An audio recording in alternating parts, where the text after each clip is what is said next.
to continue with the excretory system. So, tiny, many, and much is used for the nephrons in the kidney. So, what is the structural and functional unit of kidney? That is nephron. What is the length of the nephron? That is 4 to 5 centimeters. So, that is why I have written here tiny. Then many. Why many?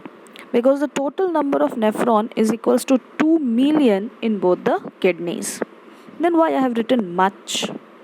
So total length of all tubules together is more than 60 kilometers. It means if nephron is arranged end to end, total length will be 60 kilometers. Then the blood flowing through kidney per minute is 1 liter.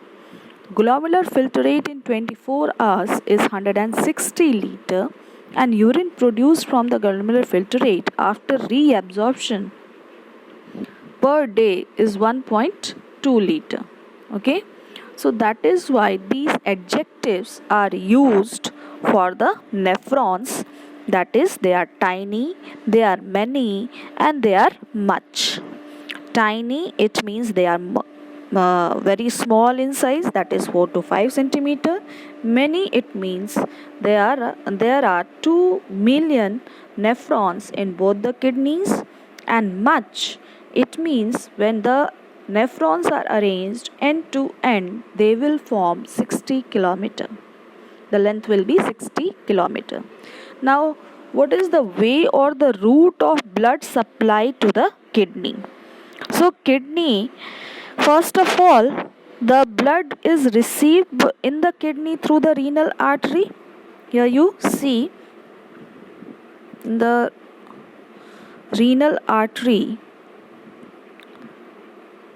Yeah, this is the renal artery. The red one is the renal artery and the blue one is the renal vein.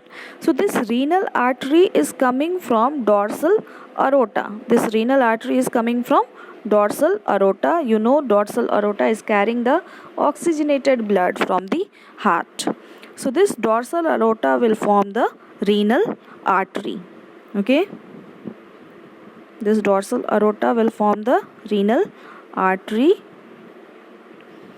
Then renal artery will divide and redivide itself into arterioles.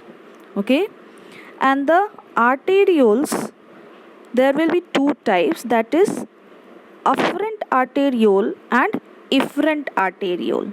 You just see in this diagram the renal artery.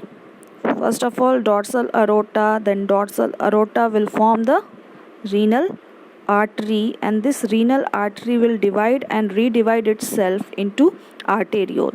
So the arteriole entering into the Bowman's capsule is afferent, and the arteriole which is leaving the Bowman's capsule is efferent. E, it means away, moving away from the Bowman's capsule. So towards entering of the Bowman's capsule is afferent, and moving away from the Bowman's capsule is efferent arteriole. Here you have to notice one thing, that the diameter of afferent arteriole is more than the diameter of the efferent arteriole, and that is why the pressure of blood flowing in this glomerulus is increases many times and results into ultrafiltration. Okay, so arterioles will be two types, afferent arteriole and efferent arteriole. Afferent arteriole will bring the blood to the kidney, to the Bowman's capsule. Efferent arteriole will carry away the blood from the Bowman's capsule. Then it will divide and redivide again efferent arteriole into blood capillaries. This is known as vasa recta. Okay, and vasa recta will join and rejoin itself to form the renal vein. Okay, so this is how the blood is supplied to the kidney. Now, in the production of urine by the kidney, there is three major steps, that is ultrafiltration, that is reabsorption, and tubular secretion. Okay, So ultrafiltration is there, reabsorption is there, and tubular secretion is there. So today we will discuss about ultrafiltration. The pressure of blood flowing through the glomerulus is very high. And what is the reason? Just now I have discussed that the efferent arteriole is narrow in diameter than the afferent arteriole. Okay, you see this diagram. The efferent arteriole's diameter is less than the afferent arteriole's diameter. So the blood has to enter in the glomerulus with a large diameter, but the blood leaving the glomerulus through a narrow diameter, which will increase the pressure of the blood in this glomerulus. Okay, then under this high pressure the blood gets filtered out from the glomerulus to the Bowman's capsule. Under this high pressure the blood will get filtered out into the Bowman's capsule. So this is known as what? That is glomerular filtrate. This blood will be known as the glomerular filtrate.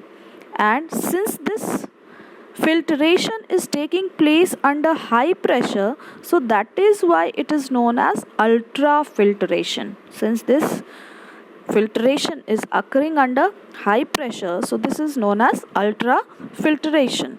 So what is the composition of glomerular filtrate? There will be water, there will be urea, salts, glucose, and plasma solutes.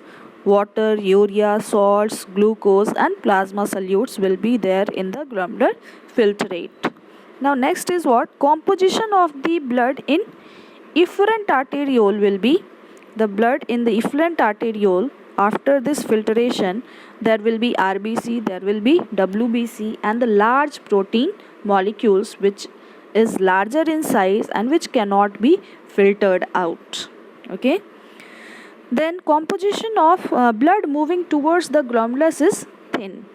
The blood coming from the afferent arteriole will be thin. Why thin? Because the water concentration will be more over here, whereas water is filtered in this ultrafiltration. So the blood in the efferent arteriole will be thick.